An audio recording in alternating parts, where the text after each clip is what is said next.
Italy পশ্চিম ইউরোপের একটি প্রাচীন সংযুক্ত প্রজাতান্ত্রিক সংসদীয় রাষ্ট্র। এটি ইউরোপীয় ইউনিয়নভুক্ত একটি দেশ এবং এটি ইউরো অঞ্চলের অন্তর্ভুক্ত বিধায় এর মুদ্রা ইউরো। এই দেশে সংসদীয় গণতান্ত্রিক রাষ্ট্র ব্যবস্থা চালু আছে।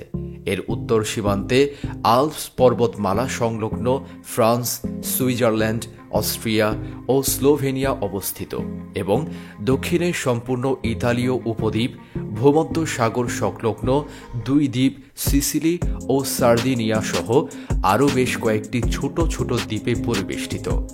ইউরোপের এই দেশ ইতালিতে বাংলাদেশিদের আসা শুরু হয় 90-এর দশকে, কিন্তু এটি তীব্র হয় 2000 দশকে। ইউরোপের বাইরের দেশগুলো থেকে আসা অভিবাসীদের সংখ্যা বিবেচনায় বাংলাদেশিরা এখন ইতালিতে 8ম সর্বোচ্চ। অবৈধ চ্যানেলে ভূমধ্য সাগর পাড়ি দিয়ে উত্তর আফ্রিকার দেশ লিবিয়া ও তিউনিসিয়া থেকে চলতি বছরের প্রথম 6 মাসে অবৈধভাবে সবচেয়ে বেশি ইতালিতে প্রবেশ করেছে বাংলাদেশি অভিবাসীরা। এবার দেশের অন্তর্বর্তী সরকারের উদ্যোগে বাংলাদেশিদের ভিসা আবেদনের বিষয়ে সুখবর দিল ইতালি। বর্তমানে ইতালি সরকার বাংলাদেশি কর্মীদের জন্য কি কি সুখবর দিয়েছে এবং মানব পাচার ও অভিবাসী শোষণ মোকাবিলায় কি পদক্ষেপ নিয়েছে সরকার, এইসব বিষয়ক গুরুত্বপূর্ণ ইনফরমেশন জানাবো আমাদের আজকের প্রতিবেদনে। ইউরোপে বৈধ পথে উন্নত জীবনের আশায় ইতালির ভিসার জন্য অপেক্ষায় আছেন প্রায় 50,000 বাংলাদেশি কর্মী।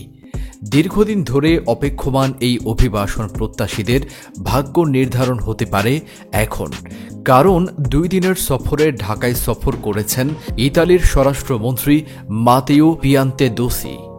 সফরে ভিসা জটিলতা ও বৈধ অভিবাসন নিয়ে বাংলাদেশ সরকারের সঙ্গে তার গুরুত্বপূর্ণ আলোচনা হয়েছে। বাংলাদেশি কর্মীরা ইতালিতে বৈধভাবে যেতে চেয়ে নানানভাবে অর্থ ব্যয় করেছেন, তবে দালাল ও মধ্য স্বত্বভোগীদের কারণে অনেকেই ভিসা প্রক্রিয়ায় ভুল তথ্য দিয়েছেন, যা ভিসা জটিলতার অন্যতম কারণ। অনেকে মাসের পর মাস পাসপোর্ট জমা দিয়েও কোনো আপডেট পাননি। এই অবস্থায় ইতালির স্বরাষ্ট্রমন্ত্রীর এই সফর আশার আলো হিসেবে দেখা হচ্ছে। সংশ্লিষ্টরা বলছেন, 1 বছরের বেশি সময় ধরে প্রায় 1 লাখ আবেদনকারীর পাসপোর্ট ঢাকায় ইতালি দূতাবাসে আটকে ছিল, যা এখন কমে এসেছে অর্ধেকের কাছাকাছি, প্রায় 50,000-এ। দূতাবাস জানিয়েছে, ওয়ার্ক পারমিট দিয়ে অনেকেই আবেদন করায় যাচাই বাছাইয়ে জটিলতা সৃষ্টি হয়েছে। ভিসা ইস্যুতে বাংলাদেশের অন্তর্বর্তী সরকার দায়িত্ব নেওয়ার পর নিয়মিত ইতালির সঙ্গে আলোচনা করছে। ইতালির স্বরাষ্ট্রমন্ত্রীর এবারের সফরে স্বরাষ্ট্র উপদেষ্টা লেফটেন্যান্ট জেনারেল মোহাম্মদ জাহাঙ্গীর আলম চৌধুরী, পররাষ্ট্র উপদেষ্টা মোহাম্মদ তৌহিদ হোসেন এবং প্রবাসী কল্যাণ ও বৈদেশিক কর্মসংস্থান মন্ত্রী ড আসিফ নজরুলের সঙ্গে তারা বৈঠক করেছেন।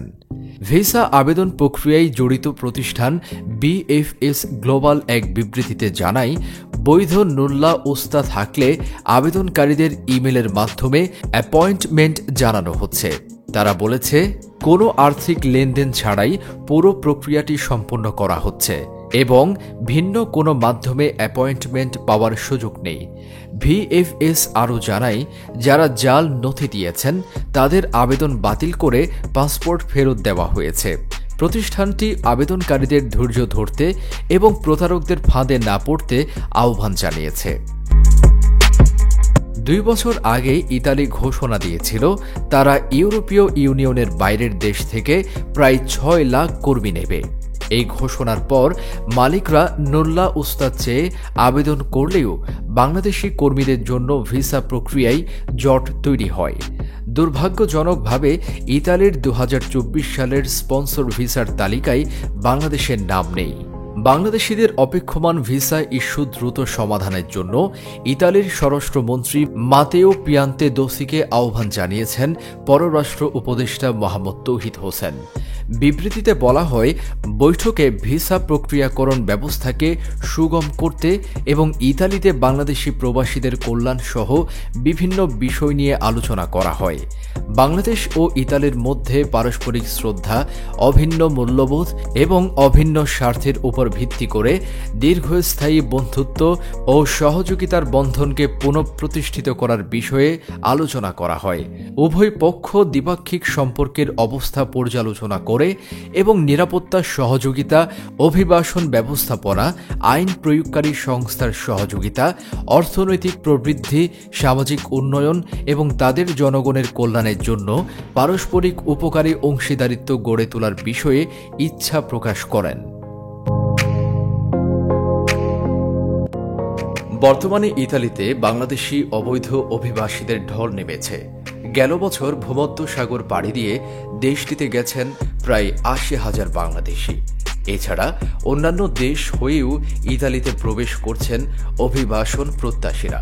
তবে তাদের বেশিরভাগেরই রাজনৈতিক আশ্রয়ের আবেদন বাতিল করে দিচ্ছে মেলোনি সরকার। কোনোভাবেই অবৈধ অভিবাসীদের প্রবেশ ঠেকাতে পারছে না ইতালির কট্টর ডানপন্থী মেলোনি সরকার। ভূমধ্যসাগর পাড়ি দিয়ে দেশটিতে অবৈধভাবে প্রবেশে শীর্ষে অবস্থান করছেন বাংলাদেশি অভিবাসন প্রত্যাশীরা।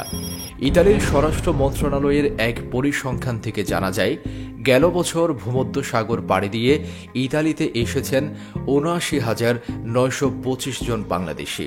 এদের মধ্যে গেল ডিসেম্বরেই গেছেন ১৩,০০০-এরও বেশি। এছাড়া আলবেনিয়া, রোমানিয়া এবং ক্রোয়েশিয়ার শ্রমিক ভিসায় গিয়ে বাংলাদেশি দালালদের মাধ্যমে সড়ক পথে ইতালি পৌঁছাচ্ছেন অনেকেই। অবৈধভাবে প্রবেশের সময় সীমান্তে ধরা পড়ে অনেকে রাজনৈতিক আশ্রয় চাইছেন। তবে ভুল আর মিথ্যা তথ্য দেয়ায় তাদের বেশিরভাগেরই আবেদন বাতিল করছে ইতালি প্রশাসন। অবৈধ পথে ইতালিতে না আসার পরামর্শ দেশটিতে বসবাসরত প্রবাসী বাংলাদেশিদের। আলবেনিয়ার সাথে চুক্তি করে সেখানে অবৈধ অভিবাসীদের জন্য আশ্রয় কেন্দ্র তৈরি করেছে ইতালি সরকার। আন্তর্জাতিক জলসীমা থেকে আটক করা অনেককেই আশ্রয় কেন্দ্রে পাঠানো হচ্ছে। গেল কদিনে বেশ কয়েকজন বাংলাদেশি সহ অনেক অবৈধ অভিবাসীকে সেখানে পাঠানো হয়েছে বলে জানা গেছে। দীর্ঘদিন ধরে ইতালিতে যেতে আগ্রহী বাংলাদেশি কর্মীদের ভিসা আবেদনের বিষয়ে সিদ্ধান্ত না নেওয়ায় উদ্বেগ প্রকাশ করেছেন পররাষ্ট্র উপদেষ্টা মোহাম্মদ তৌহিদ হোসেন। সম্প্রতি ইতালির পররাষ্ট্র ও আন্তর্জাতিক সহযোগিতা মন্ত্রণালয়ের উপমন্ত্রী মারিয়া ত্রিপদির সঙ্গে বৈঠকে পররাষ্ট্র উপদেষ্টা এই উদ্বেগ প্রকাশ করলে ইতালির উপমন্ত্রী ভিসা আবেদনের বিষয়ে দ্রুত সিদ্ধান্ত নেওয়ার আশ্বাস দিয়েছেন। পররাষ্ট্র মন্ত্রণালয় থেকে পাঠানো এক বিজ্ঞপ্তিতে জানানো হয়, অভিবাসন ইস্যুতে উভয় পক্ষই উভয় অর্থনীতিতে ইতালিতে প্রবাসী বাংলাদেশিদের আবেদনের প্রশংসা করেন। তারা অনিয়মিত অভিবাসন, মানব পাচার এবং অভিবাসী শোষণ মোকাবিলায় যৌথ প্রচেষ্টার প্রতিশ্রুতি দিয়ে আইনি অভিবাসন পথ প্রসারিত করার প্রয়োজনীয়তাকে অগ্রাধিকার দিয়েছে।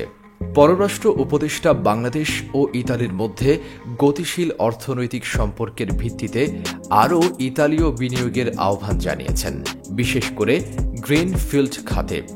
বর্তমান সরকার বিশেষ করে বিদেশি বিনিয়োগকারীদের জন্য প্রক্রিয়াগুলো সহজ করে বাংলাদেশে আরও ভালো ব্যবসার পরিবেশ তৈরি করতে নিরলসভাবে কাজ করছে। এর ফলে আগামীতে বাংলাদেশিদের ভিসা আবেদন আরও সহজ হবে।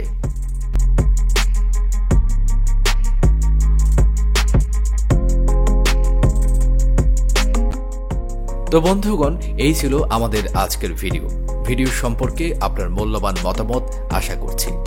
ইউনিক বাংলাদেশ চ্যানেলে আপনি নতুন হলে অনুরোধ রইল চ্যানেলটি সাবস্ক্রাইব করে পাশে থাকা বেল আইকনটি ক্লিক করবেন, যাতে পরবর্তী ভিডিও পেয়ে যান সবার আগে। সবাইকে অসংখ্য ধন্যবাদ ভিডিওটি দেখার জন্য।